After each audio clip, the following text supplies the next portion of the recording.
formation? Elle dure à peu près 7 mois.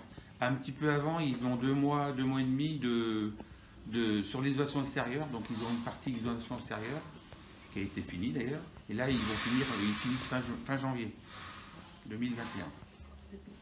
Et combien de stages font-ils en entreprise? Ils en font 2. En général, 2 entre 3 semaines et 1 mois. Voilà. Et quelles sont les qualités pour ce travail? Ce que je leur demande, moi, c'est surtout pas spécialement de la rapidité, mais que le travail soit fin et propre. Quelle formation faites-vous en ce moment? Aujourd'hui, je fais une formation plaquiste, isolation plaquiste.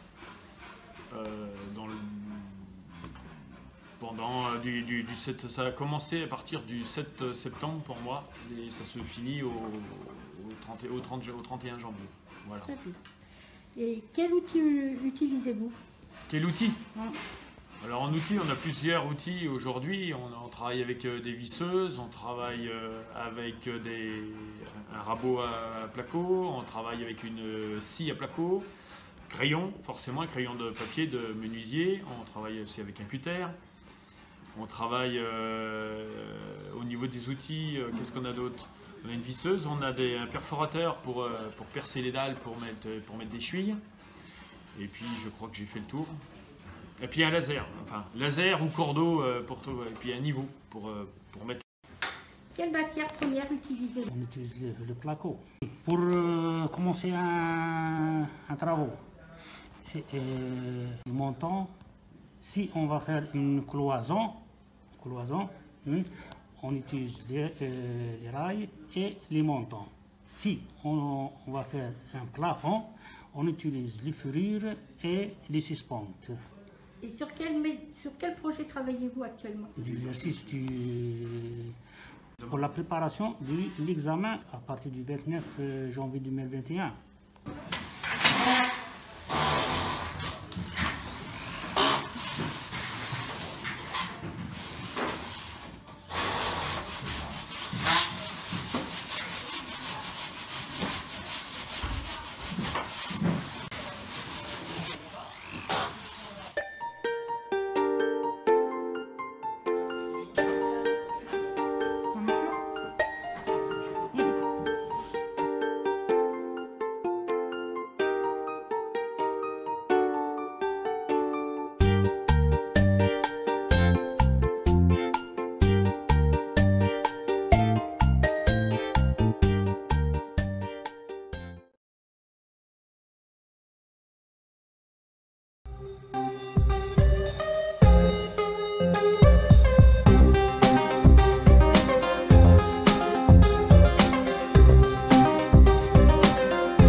Pour les toilettes, la cuvette des toilettes. La cuvette des toilettes, la bleue pour tout ce qui est eau, donc lavabo.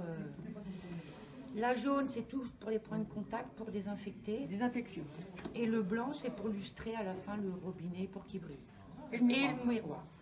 Et voilà. Donc ça, c'est le détartrant pour mettre dans les WC, dans les toilettes. Donc il est plus épais que l'autre, c'est pour ça qu'on met un gel plutôt qu'un liquide. Parce qu'il va accrocher sur les parois. La solution, on la met dans le seau bleu. Mon produit, je le mets dans le seau bleu. Et dans le seau rouge, il n'y a que de l'eau. Est-ce que vous avez un projet après la formation? Eh bien, en fait, j'attends de voir comment va se dérouler le stage.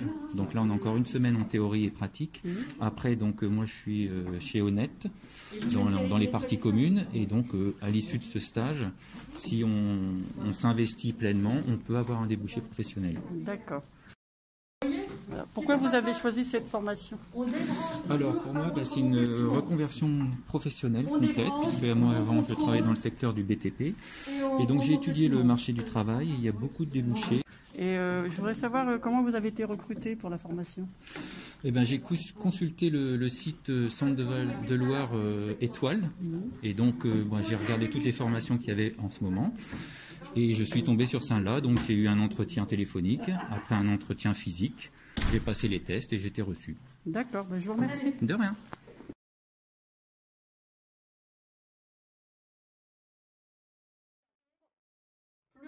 Les lamelles en dessous font leur travail de récupérer la salissure au sol. On fait le détourage de la pièce. Il faut rester droit.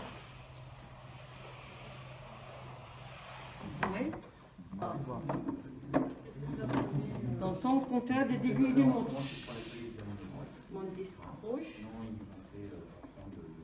Est-ce que je peux prendre une autre couleur que le rouge? Non, non, toujours le rouge. Hein. Toujours le rouge.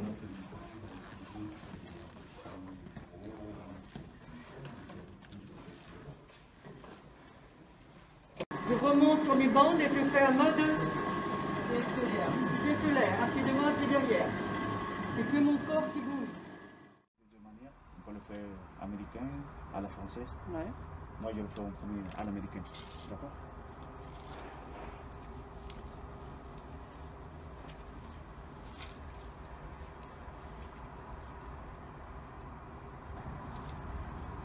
Ça, c'est l'américain, ça.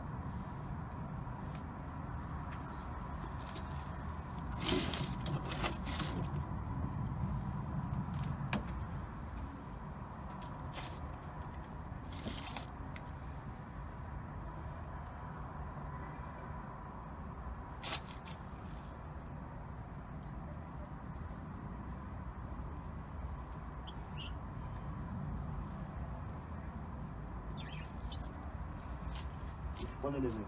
Quand on le lève, ça fait ça. Là, il faut que je recommence. Pas tout. Mais parce que je peux le faire comme ça. Je fais ça. Ça, c'est la française, ça. Je peux le faire comme ça. Directement comme ça. Est-ce que vous avez un projet après la formation? Ben, j'aimerais bien devenir agent d'entretien.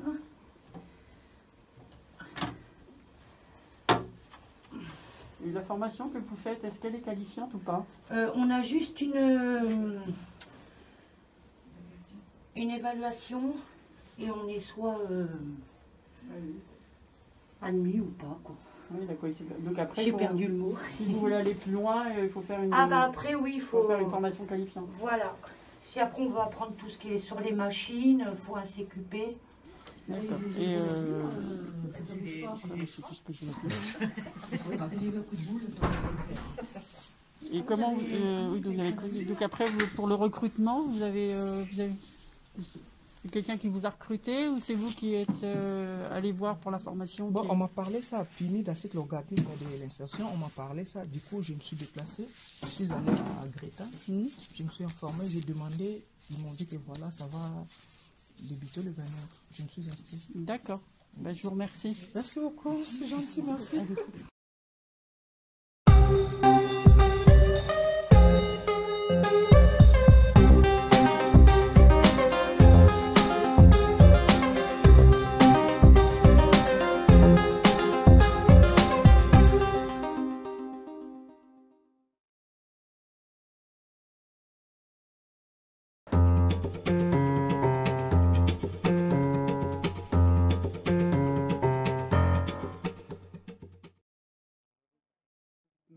Il faut avoir dans un premier temps au moins un diplôme qui a trait à la maintenance, donc électrique, mécanique, peu importe. Ensuite, on a des tests écrits de français et de maths de base. Ensuite, on a un entretien individuel. À la suite de ça, si on fait l'affaire, on va passer des tests techniques à l'AFPI. Et ensuite, on a un dernier entretien avec les résultats des tests. Alors la formation dure 9 mois et exactement 185 heures de formation, dont 210 heures en stage. Pas d'outils particuliers, c'est beaucoup des outils d'électricien, donc tournevis, voltmètre, de la mécanique, des pinces. Il y a tout type d'outils, c'est vraiment pas quelque chose de particulier. Alors on a deux principales activités. On a l'activité, on va dire, maintenance curative, c'est réparer les machines qui tombent en panne. Et quand il n'y a pas de panne, on fait de la maintenance préventive, c'est ce qui consiste à changer des composants pour éviter les futures pannes. La force, pas forcément, parce qu'on a toujours des moyens de vérin, de pont, Par contre, l'habilité, l'endurance, la souplesse, parce que parfois il faut aller sous les machines, faire le contorsionniste. Donc habilité, souplesse, c'est important. Oui, dans toute usine, les règles de base, bleu de travail pour ne pas se salir. Et les équipements individuels de protection, les chaussures de sécurité, les gants, les lunettes, si on fait de la soudure, les visières, si on prend des mesures sous tension. Donc on règle la largeur, la hauteur du bastin, la taille de coupe. Et en fait, elle coupe plusieurs bouts à une mesure précise qu'on a.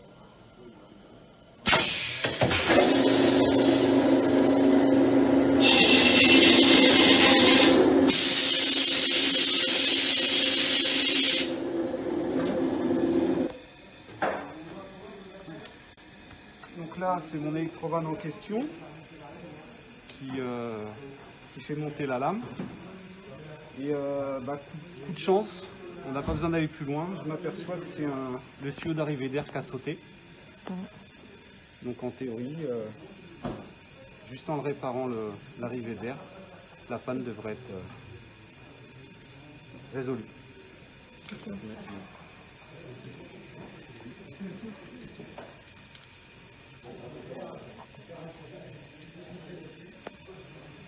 Non, parce que là c'est juste l'arrivée d'air en fait. D'accord.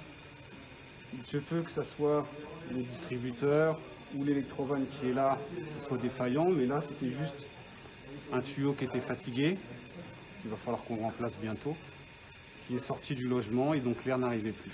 D'accord. D'où le bruit, quand la lame restait en bas, la fuite d'air derrière qu'on entendait. On avance, je réarme, finir la courbe.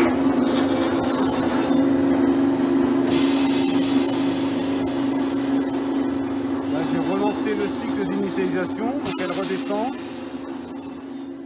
Elle remonte, elle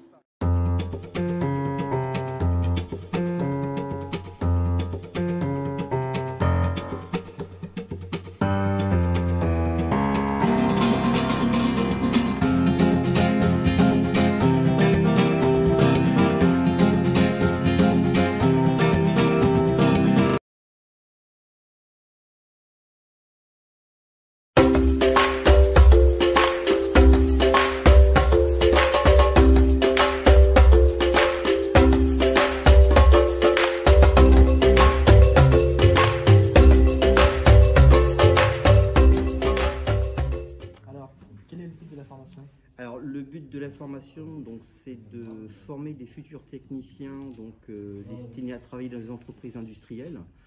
Donc à la fois faire des câblages industriels sur des systèmes et surtout après une forte teneur sur de la maintenance au niveau des systèmes automatisés. Combien dure la formation? Combien de temps dure la formation? Alors la formation en fait elle s'étale sur un cycle de 1 an en fait.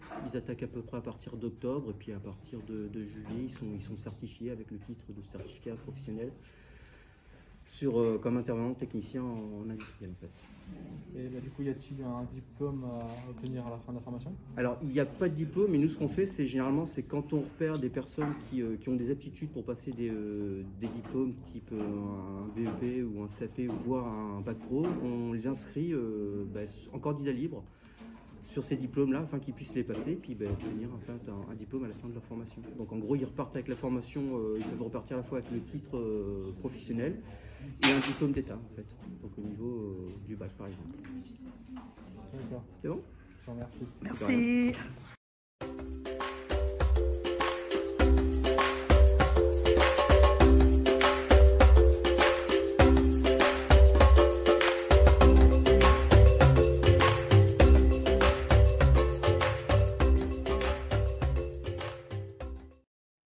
Pourquoi avez-vous choisi de faire cette formation? Écoute, c'est pour la continuité, parce que j'ai déjà travaillé dans le bâtiment, l'électricité, dans le domaine de l'électricité. Je connais donc, j'ai jamais fait de l'industrie et c'était pour la continuité de mon projet. Ok. Et qu'est-ce que vous préférez dans cette formation? J'aime le métier de l'électricité. Vous préférez les cours ou à l'atelier? L'atelier. Formation premier geste pour adultes. Avec moi, c'est une formation de couture main en série. Je les ai 2 jours par semaine. Ça sera que de la couture main. Donc attention aux gestes et aux pouces. Donc là, ça sera pour la fabrication d'un porte-monnaie. Donc ici, on est en couture main. Il y a toute une préparation, il y a déjà toutes les pièces qui sont coupées à l'emporte-pièce avec une machine qu'on a dans l'atelier. Ensuite, vous avez l'assemblage où on va coller, assembler, coudre et faire une finition franche.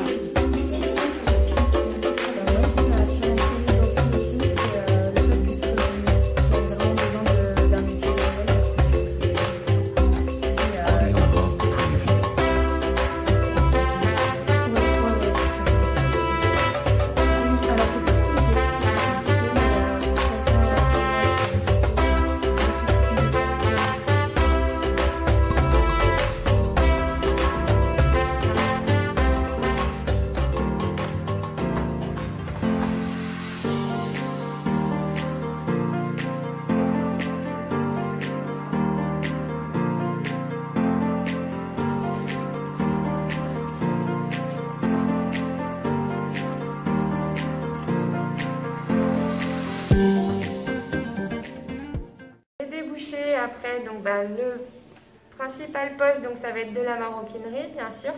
Après, au-delà de ça, lorsqu'ils ont de toute façon acquéri pas mal de bases en couture et surtout en couture machine, ils peuvent se diriger vers la sellerie, que ce soit sellerie harnachement, donc c'est pour les chevaux, ou la sellerie voiture, sellerie orthopédique aussi.